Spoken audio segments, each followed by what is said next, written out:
ವಿದ್ಯಾರ್ಥಿಗಳೇ ಮತ್ತು ಆತ್ಮೀಯರೇ, ಇಂದಿನ ವಿಡಿಯೋದಲ್ಲಿ ಡಾಕ್ಟರ್ ಬಿ ಜನಾರ್ದನ ಭಟ್ ಇವರು ಬರೆದ ವಿದಾಯ ಈ ಕಥೆಯ ಪ್ರಶ್ನೋತ್ತರವನ್ನು ಗಮನಿಸೋಣ. ಮೊದಲಿಗೆ ನಾವು ಡಾಕ್ಟರ್ ಬಿ ಜನಾರ್ದನ ಭಟ್ ಇವರ ಪರಿಚಯ ನೋಡೋಣ. ಕನ್ನಡದ ಪ್ರಮುಖ ಕವಿಗಳಲ್ಲಿ ಒಬ್ಬರಾದಂಥ ಜನಾರ್ದನ ಭಟ್ ಇವರು ಉಡುಪಿ ಜಿಲ್ಲೆಯ ಬೆಳ್ಮಣ್ಣಿನಲ್ಲಿ 1959ರಲ್ಲಿ ಜನಿಸಿದರು. ಇವರು ಮೈಸೂರು ವಿಶ್ವವಿದ್ಯಾನಿಲಯದಲ್ಲಿ ಇಂಗ್ಲಿಷ್ ಪದವಿಯನ್ನು ಪಡೆದರು. ಜೊತೆಯಲ್ಲಿ CIEFL ಇದರ PGDTE ಪದವಿಯನ್ನು ಪಡೆದು ತದನಂತರ ಮಂಗಳೂರು ವಿಶ್ವವಿದ್ಯಾನಿಲಯದಿಂದ PhDಯನ್ನು ಪಡೆದಿದ್ದಾರೆ. ಸರ್ಕಾರಿ ಪದವಿ ಪೂರ್ವ ಕಾಲೇಜುಗಳಲ್ಲಿ ಇಂಗ್ಲಿಷ್ ಉಪನ್ಯಾಸಕರಾಗಿ ಮತ್ತು ಪ್ರಾಂಶುಪಾಲರಾಗಿ ಇದೀಗ ನಿವೃತ್ತರಾಗಿದ್ದಾರೆ. ಸರಿ ವಿದ್ಯಾರ್ಥಿಗಳು, ಈಗ ನಾವು ಈ ಒಂದು ಕಥೆಗೆ ಸಂಬಂಧಿಸಿದ ಹಾಗೆ ಯಾವ ರೀತಿಯ ಪ್ರಶ್ನೆ ಬರಬಹುದು ಅನ್ನುವಂಥದ್ದನ್ನು ನೋಡೋಣ. ವಿದ್ಯಾರ್ಥಿಗಳೇ, ಈಗ ನಾವು ಪ್ರಶ್ನೆಯನ್ನು ಗಮನಿಸೋಣ. ಈ ಪ್ರಶ್ನೆ 8 ಅಂಕದ ಪ್ರಶ್ನೆ. ಲಚ್ಚಣ್ಣ ಮತ್ತು ಮಂಜಿತ್ತಾಯರ ವ್ಯಕ್ತಿತ್ವವನ್ನು ವಿವರಿಸಿ ಅನ್ನುವಂಥ ಪ್ರಶ್ನೆ ಬರ್ಬೋದು. ಉತ್ತರ ನೋಡಿ. ಲಚ್ಚಣ್ಣನ ಪೂರ್ಣ ಹೆಸರು ಲಕ್ಷ್ಮೀನಾರಾಯಣ ಯಾನೆ ಲಚ್ಚಣ್ಣ. ಲಚ್ಚಣ್ಣ ಪೆರ್ಮನ್ನೂರು ಎನ್ನುವ ಹಳ್ಳಿಯವನು. ಪೆರ್ಮನ್ನೂರಿನಲ್ಲಿ ಅವನಿಗೆ ಯಾರೂ ಇರಲಿಲ್ಲ. ಅವಿವಾಹಿತನೂ ಅನಾಥನೂ ಆದಂತಹ ಇವನು 20-25 ವರ್ಷಗಳ ಕೆಳಗೆ, ಅಂದರೆ 20-25 ವರ್ಷಗಳ ಹಿಂದೆ ದೂರದ ಸಂಬಂಧಿಕರಾದಂತಹ ಮಂಜಿತ್ತಾಯರನ್ನು ಹುಡುಕಿಕೊಂಡು ಬಂದು ಅವರ ಹೋಟೆಲಿಗೆ ಸೇರಿಕೊಂಡಿದ್ದ. ಈಗ ಹೋಟೆಲ್ ಶಾಶ್ವತವಾಗಿ ಮುಚ್ಚುತ್ತಿರುವುದರಿಂದ ಮತ್ತೊಮ್ಮೆ ಅನಾಥನಾದಂತಹ ಲಚ್ಚಣ್ಣ ತನ್ನ ಹೊಟ್ಟೆಪಾಡಿಗಾಗಿ ತೋರಣ ಪದವು ಎನ್ನುವ ಊರಿನಿಂದ ಬೀಳ್ಕೊಂಡು ಮತ್ತೆ ತನ್ನ ಊರಾದ ಪೆರ್ಮನ್ನೂರಿಗೆ ಹೋಗುವುದು ಅನಿವಾರ್ಯವಾಗುತ್ತದೆ. ಆ ಪೆರ್ಮನ್ನೂರಿನಲ್ಲಿ ಅವನಿಗೆ ಯಾರೂ ಇರಲು ಮನೆಯೂ ಕೂಡ ಇರಲಿಲ್ಲ.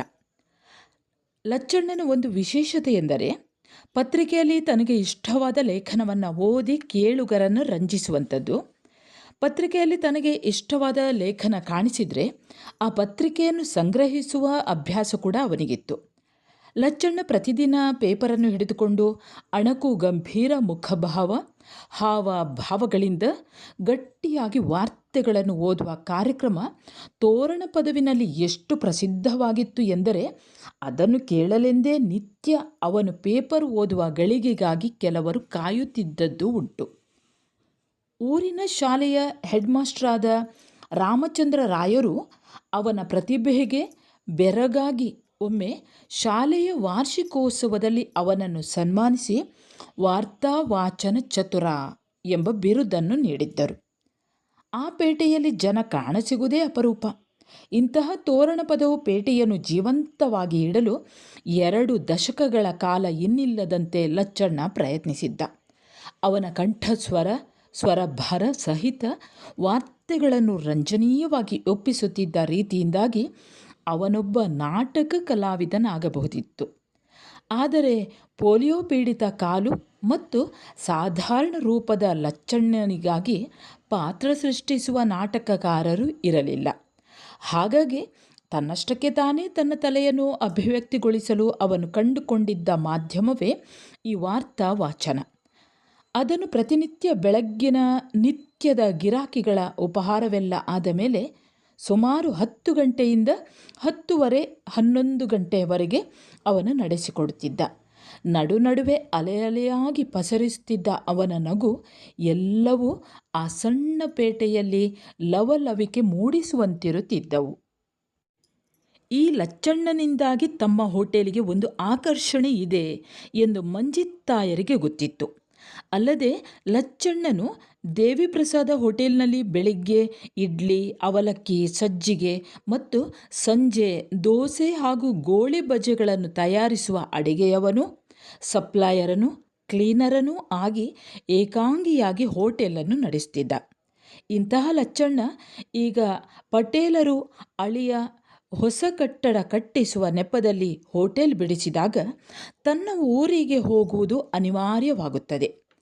ಇನ್ನು ಮಂಜಿತ್ತಾಯರ ವ್ಯಕ್ತಿತ್ವ ಚಿತ್ರಣವನ್ನು ನಾವು ಈ ರೀತಿ ನೋಡಬಹುದು. ಅಂದರೆ ಮಂಜಿತ್ತಾಯರ ವ್ಯಕ್ತಿತ್ವವನ್ನು ಕೇಳಿದಾಗ ಅಥವಾ ಟಿಪ್ಪಣಿಗೆ ಕೇಳಿದಾಗ ಈ ಉತ್ತರವನ್ನು ಬರಿಬೋದು. ಲಚ್ಚಣ್ಣ ಮತ್ತು ಮಂಜಿತ್ತಾಯರು ಇವರಿಬ್ಬರ ಬೇರೆ ಬೇರೆ ವ್ಯಕ್ತಿತ್ವಗಳನ್ನು ಗಮನಿಸಿ ಸರಿಯಾಗಿ ನೆನಪಿನಲ್ಲಿ ಇಟ್ಕೊಂಡು ಬರೆಯಿರಿ. ಮಂಜಿತ್ತಾಯರ ವ್ಯಕ್ತಿತ್ವವನ್ನು ನಾವೀಗ ನೋಡೋಣ. ತೋರಣ ಪದವಿನ 4 ಹಳೆಯ ಅಂಗಡಿಗಳ ಪೈಕಿ ಒಂದಾದ ಹೋಟೆಲ್ ದೇವಿ ಪ್ರಸಾದ್ ಎಂಬ ಸಣ್ಣ ಉಪಹಾರ ಗೃಹದ ಮಾಲಕರು ಗೋಪಾಲಕೃಷ್ಣ ಮಂಜಿತ್ತಾಯರು. ಇವರು ಹೆಸರಿಗೆ ಮಾತ್ರ ಹೋಟೆಲ್ನ ಎಲ್ಲ ಕೆಲಸವನ್ನು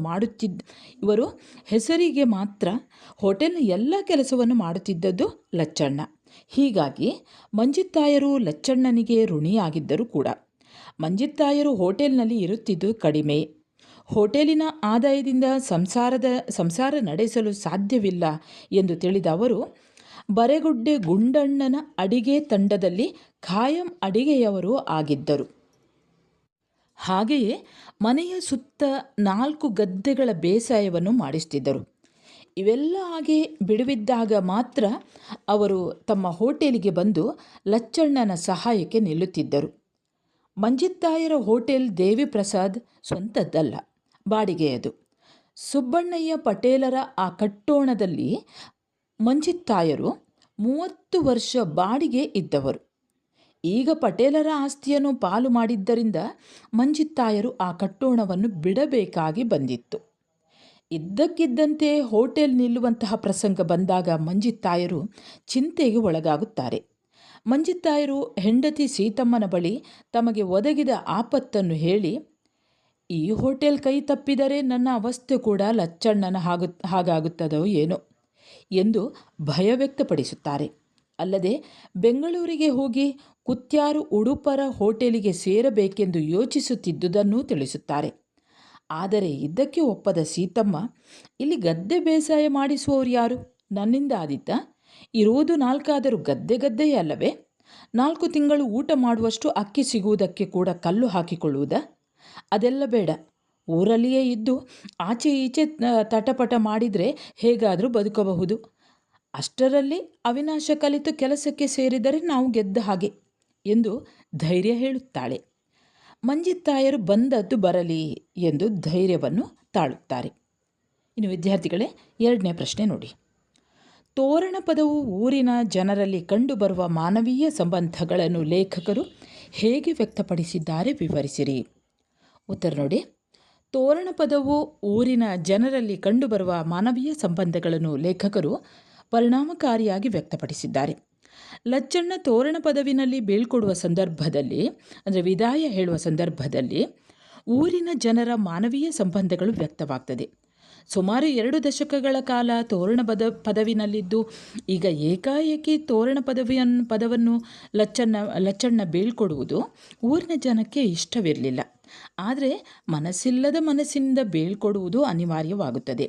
ತನ್ನ ಪತ್ರಿಕೆಯ ವಾಚನದ ಮೂಲಕ ಊರ ಜನರಿಗೆ ತುಂಬ ಬೇಕಾದವನಾಗಿದ್ದ ಲಚ್ಚಣ್ಣನನ್ನು ತೋರಣ ಪದವು ಊರಿನಿಂದ ಮನಸ್ಸಿನಿಂದ ಕಳಿಸಿಕೊಡುವ ಕೆಲವರು ಕಟ್ಟೆಯ ಬಳಿ ಸೇರುತ್ತಾರೆ. ಕಟ್ಟೆಯ ಮೇಲೆ ಅವನ ಇಕ್ಕೆಲಗಳಲ್ಲಿ ಕುಳಿತು ಮುಖದಲ್ಲಿ ಮನರಂಜನೆಯ ನಿರೀಕ್ಷೆಯಲ್ಲಿ ನಗು ಅರಳಿಸಿಕೊಂಡು ದಿನಸಿ ಅಂಗಡಿಯ ವೆಂಕಟರಮಣ ಪ್ರಭುಗಳು, ದೇವಸ್ಥಾನದ ಶಾಂತಿಯವರಾದ ವಿಷ್ಣುಮೂರ್ತಿ ಭಟ್ಟರು ಮತ್ತು ಪಂಚಾಯತ್ ಸೆಕ್ರೆಟರಿ ಗೋವಿಂದರು ಲಚ್ಚಣ್ಣನತ್ತ ಕುತೂಹಲ ಭರಿತ ನೋಟವನ್ನು ಬೀರುತ್ತಿರುತ್ತಾರೆ.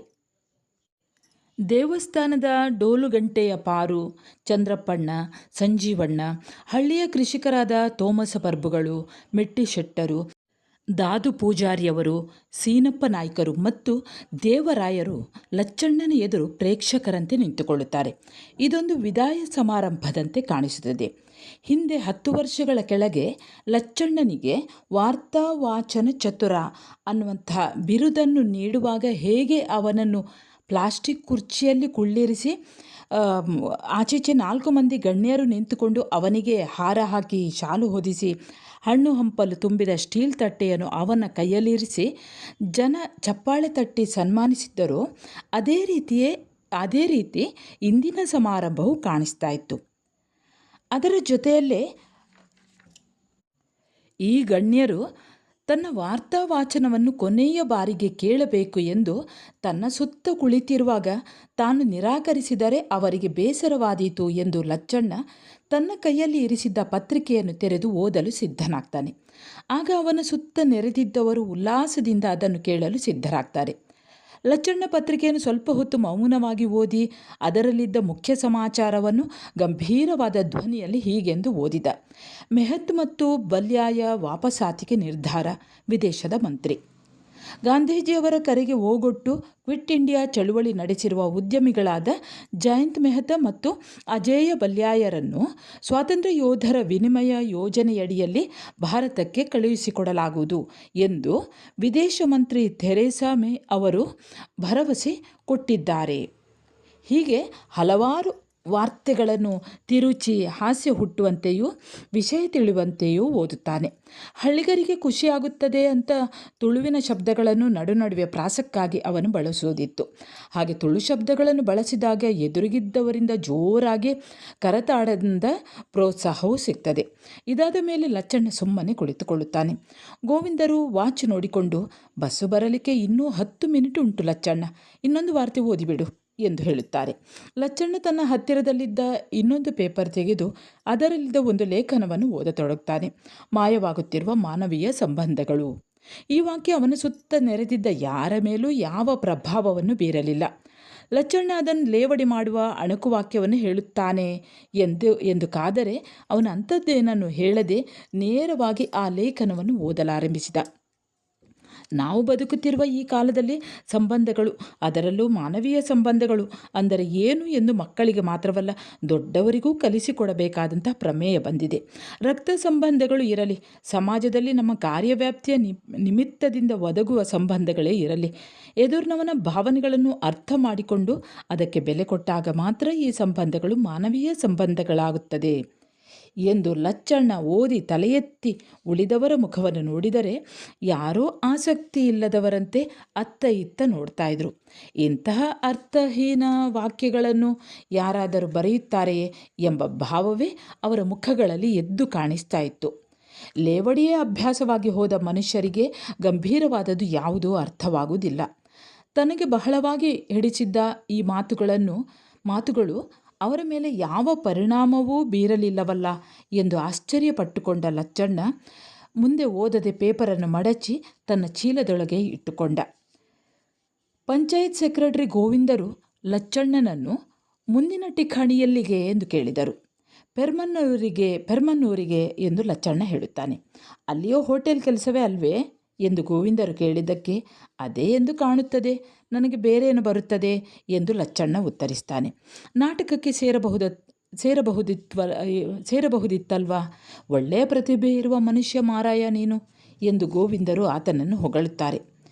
ಲಚ್ಚಣ್ಣ ಆಗ ಹೀಗೆ ಹೇಳುತ್ತಾನೆ, ಕಾಲು ಸರಿ ಇದ್ದರೆ ಸೇರಬಹುದಿತ್ತು ನೋಡಿ ಎಂದು ನಿರ್ಲಿಪ್ತವಾಗಿ ಹೇಳುವಂತಹ ಸಮಯದಲ್ಲೇ ಬಸ್ಸು ಬರುತ್ತದೆ. ಲಚ್ಚಣ್ಣನ ಅಭಿಮಾನಿಗಳಲ್ಲಿ ಅರ್ಧದಷ್ಟು ಜನ ಇದ್ದಲ್ಲಿಂದಲೇ ಹೋಗಿ ಬಾ ಲಚ್ಚಣ್ಣ, ದೇವರು ಒಳ್ಳೆಯದು ಮಾಡಲಿ ಎಂದು ಶುಭ ಹಾರೈಸಿದರು. ಉಳಿದವರು ಅವನ ಚೀಲಗಳನ್ನು ಎತ್ತಿಕೊಂಡು ಬಂದು ಅವನನ್ನು ಬಸ್ಸಿಗೆ ಹತ್ತಿಸಿ ಅವನ ಚೀಲಗಳನ್ನು ಕಂಡಕ್ಟರ್ ಕೈಗೆ ಕೊಟ್ಟರು. ಲಚ್ಚಣ್ಣ ಕಂಡಕ್ಟರ್ ಸಹಾಯದಿಂದ ಸೀಟಿನಲ್ಲಿ ಕುಳಿತು ಆ ಮೂವರಿಗೂ ಮುಖದಲ್ಲಿ ಕೃತಜ್ಞತೆಯನ್ನು ಸೂಚಿಸುತ್ತಾ ಕೈ ಬೀಸುತ್ತಾನೆ.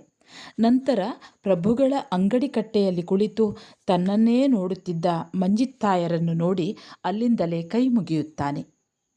ವಿದ್ಯಾರ್ಥಿಗಳೇ, ಇವಿಷ್ಟು ತೋರಣ ಪದವು ಊರಿನ ಜನರಲ್ಲಿ ಕಂಡುಬರುವ ಮಾನವೀಯ ಸಂಬಂಧಗಳನ್ನು ಲೇಖಕರು ಹೇಗೆ ವ್ಯಕ್ತಪಡಿಸಿದ್ದಾರೆ ವಿವರಿಸಿ ಅನ್ನುವಂಥ ಪ್ರಶ್ನೆಯ ಉತ್ತರ. ಮುಂದೆ 6 ಅಂಕದ ಪ್ರಶ್ನೆ ಒಂದು ಗಮನಿಸಿ. ವಿದಾಯ ಸಣ್ಣ ಕಥೆಯು ಕಟ್ಟಿಕೊಡುವ ತೋರಣ ಪದವು ಊರಿನ ವೈಶಿಷ್ಟ್ಯವನ್ನು ವಿವರಿಸಿರಿ. ಉತ್ತರ ನೋಡಿ. ತೋರಣ ಪದವು ಎಂಬುದು ಸಣ್ಣ ಊರು. ಆ ಊರಿನ ಪೇಟೆ ಎಂದರೆ 4 ಹಳೆಯ ಹಂಚಿನ ಕಟ್ಟೋಣಗಳು, ಅದರಲ್ಲಿ ಇದ್ದ 4 ಅಂಗಡಿಗಳು ಇದ್ದಂತಹ ರಥಬೀದಿಯೇ ಪೇಟೆ. ಮಂಜಿತ್ತಾಯರ ಹೋಟೆಲ್, ಪ್ರಭುಗಳ ದಿನಸಿ ಅಂಗಡಿ, ಸಂಜೀವಣ್ಣನ ಕಟ್ಲೇರಿ ಅಂಗಡಿ ಮತ್ತು ಚಂದ್ರಪ್ಪಣ್ಣನ ಕ್ಷೌರದ ಅಂಗಡಿ, ಇವೇ ಆ 4 ಅಂಗಡಿಗಳು. ಇನ್ನೊಂದು ಬದಿಯಲ್ಲಿ ಪಂಚಾಯತ್ ಕಚೇರಿ, ಅರೆಕಾಲಿಕ ಅಂಚೆ ಕಚೇರಿ ಮತ್ತು ಸರಸ್ವತಿ ಹಿರಿಯ ಪ್ರಾಥಮಿಕ ಶಾಲೆಗಳಿವೆ. ಇದಲ್ಲದೆ ತೋರಣ ಪದವಿನಲ್ಲಿ 200 ಮೀಟರ್ ಉದ್ದದ ರಥಬೀದಿಯೊಂದು ಇದ್ದು ಆ ರಥಬೀದಿಯಲ್ಲಿದ್ದ ಕಟ್ಟೆಯೇ ಆ ಊರಿನ ಬಸ್ ಸ್ಟ್ಯಾಂಡೂ ಆಗಿತ್ತು. ತೋರಣ ಪದವಿನ ಪೇಟೆಯಲ್ಲಿ ಜನ ಕಾಣುವುದೇ ಅಪರೂಪ. 200 ಮೀಟರ್ ಉದ್ದದ ರಥಬೀದಿಯ ಇನ್ನೊಂದು ತುದಿಯಿಂದ ಹಾದು ಹೋಗುವ ಬ್ರಿಟಿಷರ ಕಾಲದ ಡಾಮರು ರಸ್ತೆಯಲ್ಲಿ ದಿನಕ್ಕೆ 4 ಸಲ ಹಾದು ಹೋಗುವ SDPMT ಬಸ್ಸು 4 ಸಲವೂ ಸುಮ್ಮನೆ ಒಮ್ಮೆ ರಥಬೀದಿಯಲ್ಲಿ ಒಳಬಂದು ಅದರ ತುದಿಯಲ್ಲಿರುವ ಕಟ್ಟೆಗೆ ಒಂದು ಸುತ್ತು ಹಾಕಿ ಮಂಜುತ್ತಾಯರ ದೇವಿಪ್ರಸಾದ ಹೋಟೆಲಿನ ಎದುರು ನಿಂತು ಒಬ್ಬರೋ ಇಬ್ಬರೋ ಪ್ರಯಾಣಿಕರು ಇದ್ದರೆ ಇವರು ಹತ್ತಿ ಇಳಿಯುವುದು, ಆದ ಮೇಲೆ ರೈಟ್ ಪೋಯಿ ಎಂದು ಹೊರ ಪ್ರಪಂಚಕ್ಕೆ ಹೋಗಿ ಮಾಯವಾಗುತ್ತಿತ್ತು. ಹೊರಗೆ ಒಂದು ಗಿಜಿಗುಟ್ಟುವ ಆಧುನಿಕ ಪ್ರಪಂಚ ಇದೆ ಎಂದು ನೆನಪಿಸುವಂತೆ ಆ ಬಸ್ಸು ಬಂದು ಹೋಗುತ್ತಿತ್ತು. ಮುಂದಿನ ಪ್ರಶ್ನೆ ಗಮನಿಸಿ. ಲಚ್ಚಣ್ಣ ಮತ್ತು ಹೋಟೆಲ್ ಮಾಲೀಕನಾದ ಮಂಜುತ್ತಾಯರು ತೋರಣ ಪದವಿಗೆ ವಿದಾಯ ಹೇಳಲು ಕಾರಣವೇನು ವಿವರಿಸಿರಿ.